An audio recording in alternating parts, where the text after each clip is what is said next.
গত বছর দেখলাম কিছু ভণ্ড নবীজির নামে কেক বানিয়ে তারপরে হ্যাপি বার্থডে টু মুহাম্মদ সাল্লাল্লাহু আলাইহি ওয়াসাল্লাম বলে তারপরে তারা কেক কাটতেছে। সবাই বলি নাউজুবিল্লাহ। আমি আল্লাহর নামে কসম করে বলছি, এর সঙ্গে ইসলাম এবং মুসলমানের কোরআন এবং সুন্নাহ এবং নবীজির জীবনের সঙ্গে এই জন্মদিন পালন করার কোনো সম্পর্ক আগেও ছিল না, এখনো নাই, কিয়ামত পর্যন্ত হবে না। ঠিক কিনা মুসলমান? এর কোনো সম্পর্ক নেই।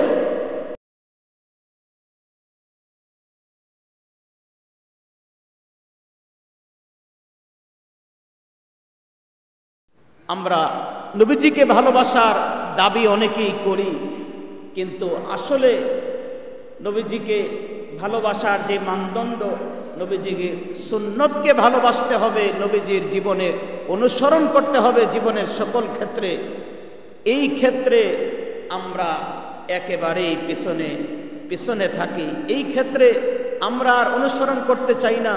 অনেক সময় মুখে মুখে বলি আমরা নবীকে ভালোবাসি, কিন্তু যখন নবীর সুন্নতের কথা আসে, নবীর অনুসরণের কথা আসে, তখন আমরা নবীর সুন্নতকে ভুলে যাই।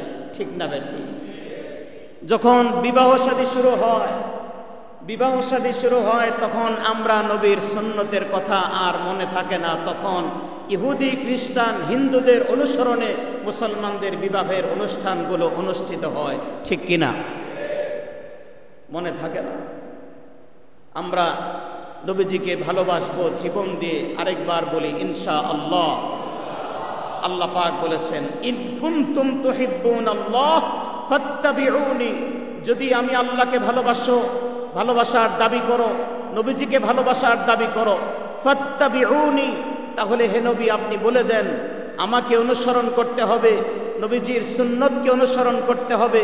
নবীজির সুন্নত অনুসরণ না করে কোনোদিন নবীজিকে ভালোবাসা যাবে না। ঠিক কিনা? অনেক সময় আমরা ভালোবাসার প্রকাশ ঘটাতে গিয়ে অনেক সময় আমরা বেদাত করে ফেলি। যেমন আগামীকাল 12 রবিউল আউয়াল উপলক্ষে অনেকে আলহামদুলিল্লাহ রোজা রাখবেন, অনেকে দুরূদ শরীফের আমল করবেন, এটা ভালো। তবে অনেকে এই 12 রবিউল আউয়াল উপলক্ষে নবীজির আবার জন্মদিন পালন করা শুরু করে দেয়। জোরে সোরে বলেন নাউজুবিল্লাহ। জন্মদিন পালন সাধারণ মুসলমানের জন্যই জায়েজ নাই, আর নবীজির জন্মদিন পালন করা কিয়ামত পর্যন্ত কারো জন্য জায়েজ নাই। ঠিক কিনা? এগুলো বের করেছে শিয়ারা, এগুলো বাংলাদেশে আমদানি করেছে। একটানা নবীজির ইন্তেকালের পরে 500 বছর পর্যন্ত পৃথিবীতে জন্মদিন পালন করা, নবীজির ইন্তেকালের 500 বছর পর পর্যন্ত পৃথিবীতে জন্মদিন পালন করার কোনো রীতিনীতি না বাংলাদেশে, না ভারত উপমহাদেশে, না আরবে কোনো জায়গায় ছিল না। এটা নতুন করে ইরান থেকে এগুলো আবিষ্কার হয়েছে। এরপরে আস্তে আস্তে এখন এগুলো বাংলাদেশে আমদানি হয়ে গত বছর দেখলাম কিছু ভণ্ড নবীজির নামে কেক বানিয়ে তারপরে হ্যাপি বার্থডে টু মুহাম্মদ সাল্লাল্লাহু আলাইহি ওয়াসাল্লাম বলে তারপরে তারা কেক কাটতেছে। সবাই বলি নাউজুবিল্লাহ। আমি আল্লাহর নামে কসম করে বলছি, এর সঙ্গে ইসলাম এবং মুসলমানের কোরআন এবং সুন্নাহ এবং নবীজির জীবনের সঙ্গে এই জন্মদিন পালন করার কোনো সম্পর্ক আগেও ছিল না, এখনো নাই, কিয়ামত পর্যন্ত হবে না। ঠিক কিনা মুসলমান? এর কোনো সম্পর্ক নেই। এগুলো ভণ্ডামি ছাড়া আর কিছুই নয়। আপনি যদি নবীজিকে ভালোবাসেন তাহলে নবীজি ওনার জন্মদিবস উপলক্ষে যা করেছেন তা করতে হবে। নবীজিকে সাহাবায়ে কেরাম জিজ্ঞেস করলেন, আপনি সোমবারে কেন রোজা রাখেন? নবীজি বললেন, আনা উলিদতু ফীহি, আমি সোমবারে জন্মগ্রহণ করেছি, এজন্য শুকরিয়া আদায় করে আমি রোজা রাখি। সুতরাং যদি নবীজিকে ভালোবাসেন তাহলে রোজা রাখেন আর বেশি বেশি দুরূদ শরীফ পড়েন, কেননা নবীজি বলেছেন যারা বেশি থেকে বেশি আমার প্রতি দুরূদ শরীফ পড়বে কিয়ামতের দিন তারা আমার সবচেয়ে নিকটে অবস্থান করবে। সুবহানাল্লাহ। তাদেরকে ডেকে ডেকে আমি আল্লাহ তাআলার কাছে সুপারিশ করব। সুবহানাল্লাহ। এবং বাড়াবাড়ির এই পর্যায়ে গিয়ে পড়ছে বাংলাদেশে বিভিন্ন দেয়ালের মধ্যে দেখলাম লেখা আছে যে ঈদে মিলাদুন্নবী সকল ঈদের শ্রেষ্ঠ ঈদ। আপনাদের কাছে আমি জানতে চাই, আল্লাহ তাআলা মুসলমানদের জন্য ঈদ কয়টা দিয়েছেন?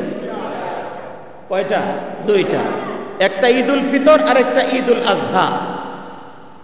নবীজি বলেছেন বুখারী শরীফের 2697 নম্বর হাদিস, মনে রাখবেন, মান আহদাতা ফি আমরিনা হাযা মা লাইসা মিনহু ফাহুয়া রাদ্দুন। আমি যেটা করিনি, আমি ইসলামের মধ্যে, শরীয়তের মধ্যে যেটা রেখে যাইনি, নতুন করে এখানে যদি কেউ কোনো কিছু নতুন করে প্রবেশ করায়, নতুন করে কোনো কিছু আবিষ্কার করে, তাহলে সেটা প্রত্যাখ্যাত হবে, এটা আল্লাহর কাছে গ্র্যান্টেড হবে না, এটা বেদাত বলে পরিগণিত হবে। এবং নবীজি বলেছেন সমস্ত বেদাতের ঠিকানা হলো জাহান্নাম। সুতরাং এই দুই ঈদের বাহিরে কেউ যদি আরেকটা ঈদ নতুন করে সাব্যস্ত করতে চায়, এটা চূড়ান্ত বেদাত এবং গুমরাহি ছাড়া, জাহান্নামের পথ ছাড়া আর কিছুই হতে পারে না।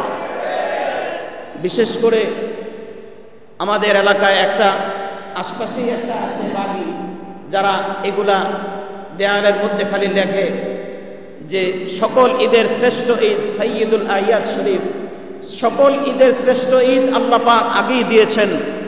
সুতরাং নতুন করে আর ঈদ সৃষ্টি করার কোনো প্রয়োজন নেই। তবে আমরা দেখতে পাই যারা এভাবে নবীজির ঈদের জন্মদিনের নামে যারা কেক কাটে, মিছিল বের করে, কিন্তু নবীজির ইজ্জতে যখন নাস্তিক মুরতাদরা যখন আঘাত করে, তখন তাদেরকে কোনো মিছিলে খুঁজে পাওয়া যায় না।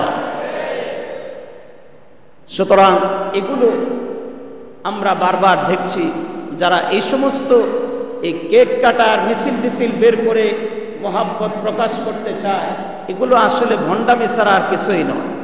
আসল হলো নবীজির সুন্নতকে অনুসরণ করা। আমরা জীবনের প্রতিটি ক্ষেত্রে নবীজির সুন্নত মেনে চলব। সবাইকে এরকম একটা নিয়ত করতে পারি ইনশাআল্লাহ। আল্লাহ আমাদেরকে কবুল করেন, সবাই বলে আমিন। এটাই হলো সত্যিকারের আশিক রাসূল, যে একটা সুন্নত বাদ দেয় না। নবীজি বলেছেন যারা প্রতিদিন 12 রাকাত সুন্নত, ফজরের 2 রাকাত শুরু করে এশার 2 রাকাত সুন্নত পর্যন্ত 12 রাকাত সুন্নত যারা প্রতিদিন ঠিকমতো আদায় করবে, তাদের জন্য আল্লাহ পাক প্রতিদিন জান্নাতের 8টা দরজা খুলে রাখবেন।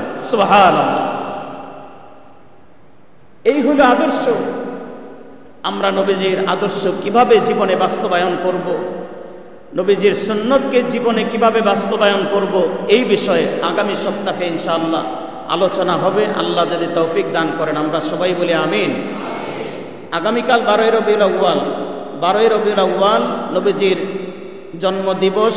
এটা একটি রেওয়ায়েতে এসেছে, আরেক রেওয়ায়েতে এসেছে 9 তারিখ, আরেক রেওয়ায়েতে এসেছে 8 তারিখ। এটা নির্দিষ্ট তারিখ নয়, তবে রবিউল আউয়াল এটা নিশ্চিত, সোমবার এটাও নিশ্চিত। তবে আমরা নবীজির মুহাব্বতে বেশি থেকে বেশি রোজা রাখার চেষ্টা করব। রোজা যদি রাখতে না পারি, অন্তত আমরা নিয়ত করে নবীজির নামে দিনে 1000 বার দুরূদ শরীফ পড়ব, বলি ইনশাআল্লাহ। কেউ যদি প্রতিদিন 1000 বার দুরূদ শরীফ পড়তে পারে, একটি গোপন আমলের কথা বলি, কেউ যদি প্রতিদিন 1000 বার দুরূদ শরীফ নবীজির নামে পড়তে পারে, ইনশাআল্লাহ কয়েক মাসের ভেতরে স্বপ্নের মধ্যে নবীজির সঙ্গে তার সাক্ষাৎ হয়ে যাবে। সুবহানাল্লাহ। এটা একটা গুরুত্বপূর্ণ এবং গোপন আমল। আমরা এই আমলটাই রবিউল আউয়াল থেকে শুরু করি ইনশাআল্লাহ। আমাদের মুসল্লিদের মধ্যে 2-1 ভাই আছেন যারা বলেছেন যে আমি নিজের চোখে স্বপ্নের ভেতরে নবীজিকে দেখেছি। আর নবীজিকে যদি দেখা যায়, ইনশাআল্লাহ শাফাত আল্লাহ পাক নসিব করে দিবেন। সুবহানাল্লাহ। এই জীবনে দেখতে পারিনি, তবে আল্লাহ স্বপ্নের মধ্যে আমাদেরকে দেখাতে পারে কি পারে না। আল্লাহর কাছে দোয়া করি, আল্লাহ তাআলা যেন স্বপ্ন যুগে হলেও একবার নবীজিকে দেখে দুনিয়া থেকে বিদায় নেওয়ার তৌফিক আমাদেরকে দান করেন। চিৎকার করে আরেকবার বলি আমিন।